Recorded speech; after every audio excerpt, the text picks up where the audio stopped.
Hello, people of the internet. 2014 M here, and welcome back to the storybook. I kept my promise, and we are going to be reading another book today. I don't have a storybook shout out this week. Sorry, but no one comments on my videos, and I'm sad. Anyway,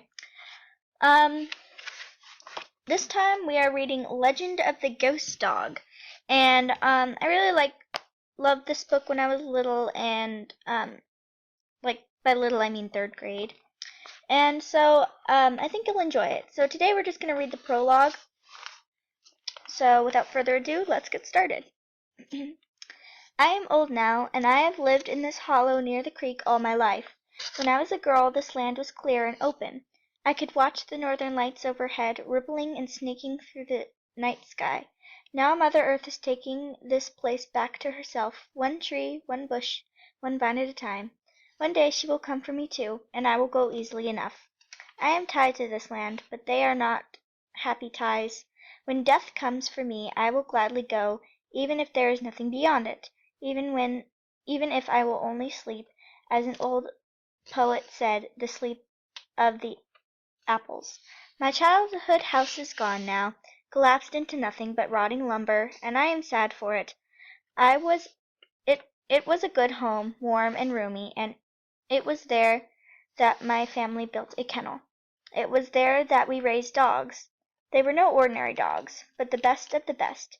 Siberian Huskies, work dogs, the same line as the great Leonhard-Sipal's famous animals. Sorry, I probably butchered that a lot. They were magnificent creatures, still carrying the fierce heartbeat of the Siberia within them. They were happiest out on the trail, pulling a sled as if it were nothing more than a child's toy, racing silently over the snow as if it were gliding on top of it. Sipala had built a kennel in Nome to breed and train his teams. And later my people did too. Puppies came every year, more than any little girl could dream of having.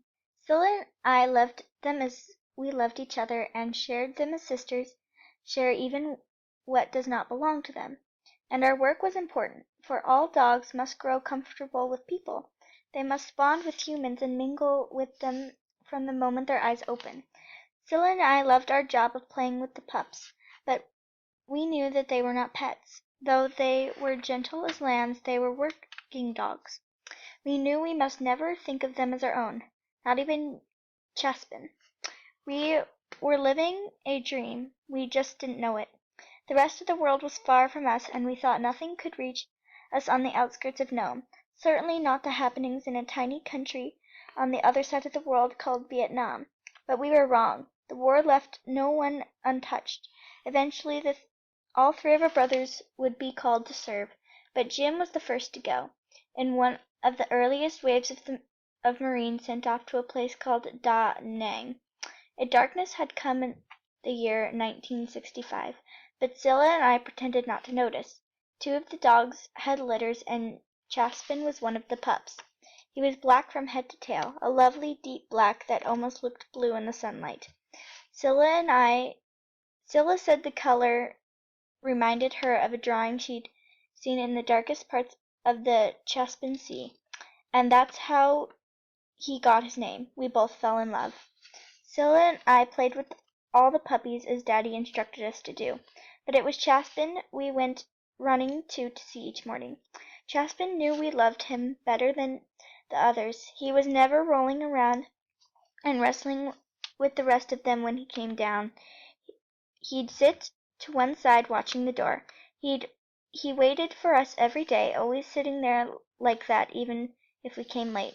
But then that awful day came, and Chaspin was never the same. None of us were. And that's where the prologue ends. Comment down below if you'd like me to keep reading this book. I personally absolutely love it, so I'm probably going to keep reading it anyway.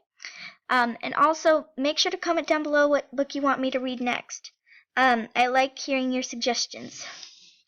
And so, that'll be it for this video. Bye guys, keep reading.